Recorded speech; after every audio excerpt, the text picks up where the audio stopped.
Persistent complex bereavement disorder is a DSM-5 diagnosis assigned to individuals who experience an unusually disabling or prolonged response to bereavement. Formerly known as complicated grief disorder, persistent complex bereavement disorder causes sufferers to feel extreme yearning for a deceased loved one, usually over a prolonged period. Feelings of longing are often accompanied by destructive thoughts and behaviors, as well as general impairment in resuming normal life. Persistent complex bereavement disorder is included in the DSM-5 chapter that outlines areas for further study. Introduction. Bereavement is the period of time spent adjusting to loss. During this time, bereaved individuals will generally experience varying levels of grief that may manifest in feelings of shock, numbness, sadness, and/or yearning for the person who has passed. It's typical to experience a mix of emotions, as well as fatigue, disturbed dreams, distress, agitation, and even guilt during the bereavement process before acceptance sets in. For people suffering from persistent complex bereavement disorder, this final stage of adjustment may take much longer to reach. Persistent complex bereavement disorder is characterized by unshakable grief that does not follow the general pattern of improvement over time. Instead, individuals continue to experience persistent and intense emotions or moods and unusual severe symptoms that impair major areas of functioning or that cause extreme distress. Symptoms of persistent complex bereavement disorder. Somebody suffering from persistent complex bereavement disorder will display symptoms that may include the following: indefinitely yearning, longing for the deceased, preoccupation with the circumstances of the deceased's death, intense sorrow and/or distress that does not improve over time, difficulty trusting others, depression, detachment and/or isolation, difficulty pursuing interests or activities, a desire to join the deceased, persistent feelings of loneliness or emptiness, impairment in social, occupational, or other areas of life. These symptoms are all characteristic of grief more generally too.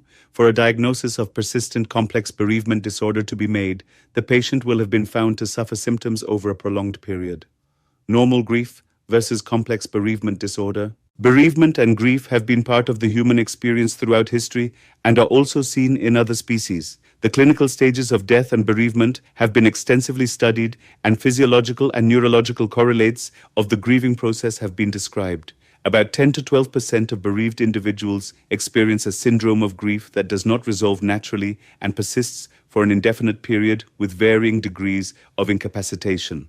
This has been labeled complicated or prolonged grief disorder and can have adverse long-term health effects. Normal grief differs from the complicated or prolonged grief disorder in that normal bereavement is not persistent, not as intense, is not disabling or life-altering, and is not experienced as a severe threat by the bereaved individual. Factor analytic studies suggest that the symptoms of complicated or prolonged grief are a unitary construct, distinct from the more transient symptoms of depression and anxiety that characterize normal bereavement.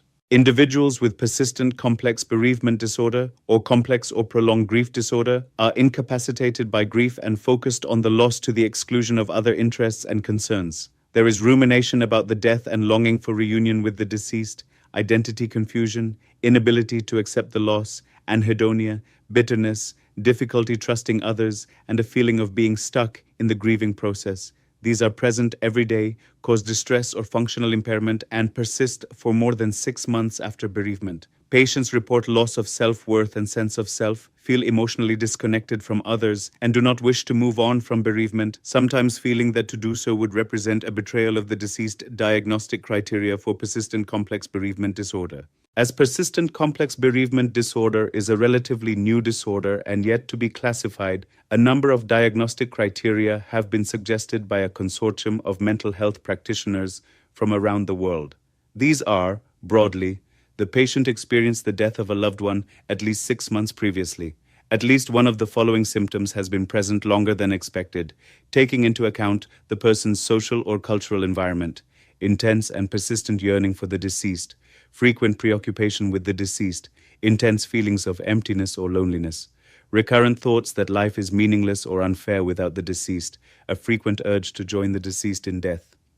At least 2 of the following symptoms have been recorded for at least 1 month: feeling shocked, stunned, or numb since a loved one's death, feelings of disbelief or inability to accept the loss, rumination about the circumstances or consequences of the death, anger or bitterness about the death, experiencing pain that the deceased suffered, or hearing, seeing the deceased, trouble trusting or caring about others, intense reactions to memories or reminders of the deceased, avoidance of reminders of the deceased, or the opposite, seeking out reminders to feel close to the deceased.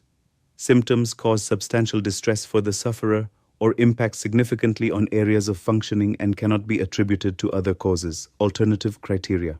An alternative set of diagnostic criteria for PCBD was proposed by a consortium of authors from the United States, Canada, Israel, and Japan. These require bereavement at least 6 months previously, at least one of 4 symptoms of acute intense grief that has persisted for longer than is expected by others in the patient's social or cultural involvement, at least 2 of 8 symptoms of cognitive, emotional, or behavioral change for at least a month, symptoms and impairment lasting more than a month, and significant distress or functional impairment that cannot be better explained as a culturally appropriate response to bereavement. Prolonged grief symptoms are intense yearning or longing for the person who has died, frequent intense loneliness, or that life is empty and meaningless without the deceased, recurrent thoughts that it is unfair, meaningless, or unbearable to remain alive when the loved one has died, or a recurrent urge to die in order to join the deceased, and frequent preoccupying thoughts or visions of the loved one. Cognitive, emotional, behavioral symptoms include frequent troubling rumination about the cause, circumstances, or consequences of the loved one's death,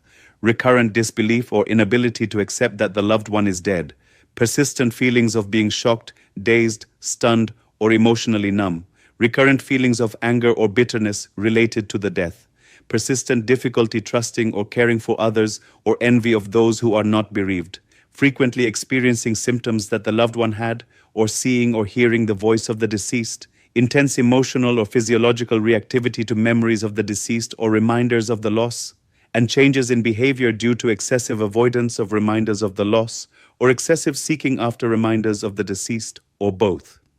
Risk factors for complex bereavement disorder. A number of risk factors have been identified for the development of pathological grief after bereavement.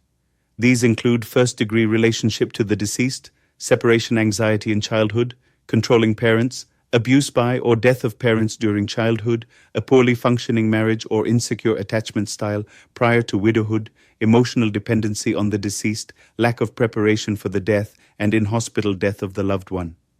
These symptoms are not accompanied by the changes in sleep physiology, chiefly shortened latency of REM sleep that accompany depression, suggesting a mechanism other than mood disturbance.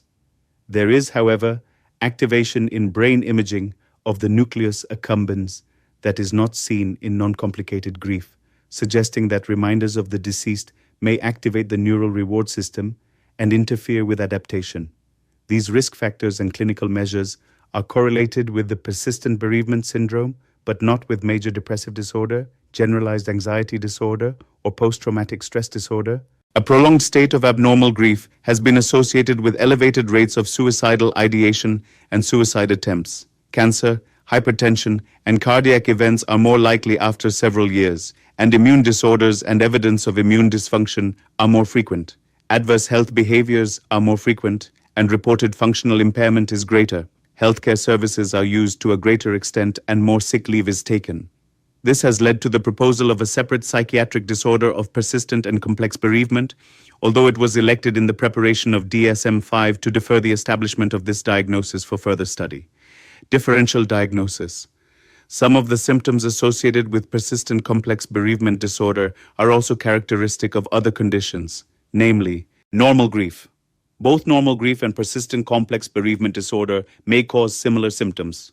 Persistent complex bereavement disorder usually lasts longer, however, interfering with the sufferer's functioning long after the death. Depressive disorder.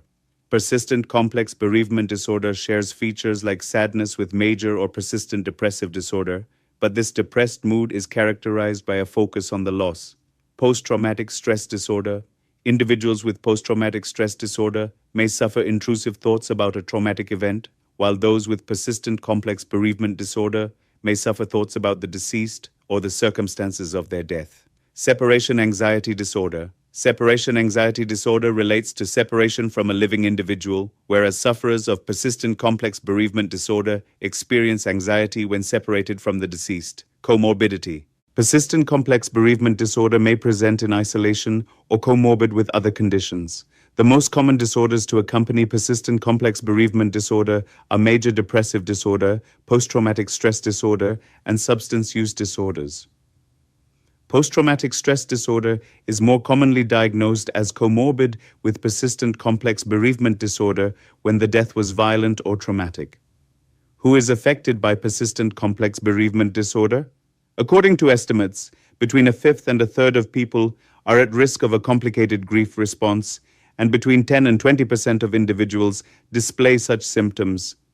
There is no single common denominator to identify who will suffer from persistent complex bereavement disorder, but there are various potential contributing risk factors. Previous mood disorder diagnosis.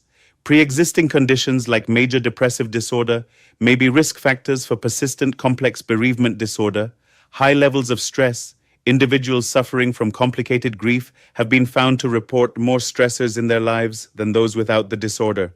Low levels of social support. Research highlights that complicated grief sufferers self-report low levels of social support. Personality traits such as a negative outlook and specific factors like violent causes of death, such as suicide, may be associated with the onset of complicated grief, along with insecure attachment style or a history of trauma. Individuals who were formerly caregivers to the deceased may also be at greater risk living with persistent complex bereavement disorder.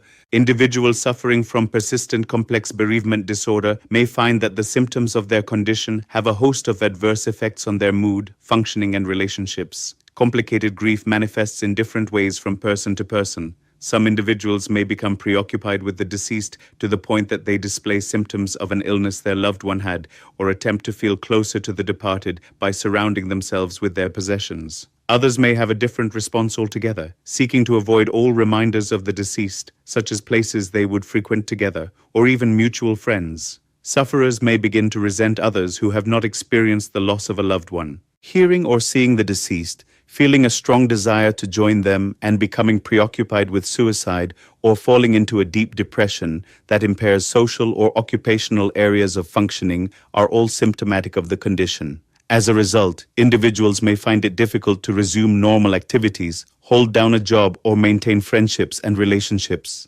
Treatment. There is no single treatment method known to cure persistent complex bereavement disorder. Medical professionals may prescribe medication, therapy, or both to help sufferers manage their symptoms. Medication, antidepressants, specifically serotonin reuptake inhibitors, may be prescribed to help manage depressive symptoms of persistent complex bereavement disorder. However, tricyclic antidepressants have not yet been found to improve levels of grief. Psychotherapy. Cognitive behavioral therapy tailored towards grief has shown some success in assisting individuals with persistent complex bereavement disorder, especially in comparison with non-specific or supportive therapies. With the right treatment, often in the form of tailored therapy, sufferers of persistent complex bereavement disorder may find that their condition improves and grief symptoms reduce accordingly.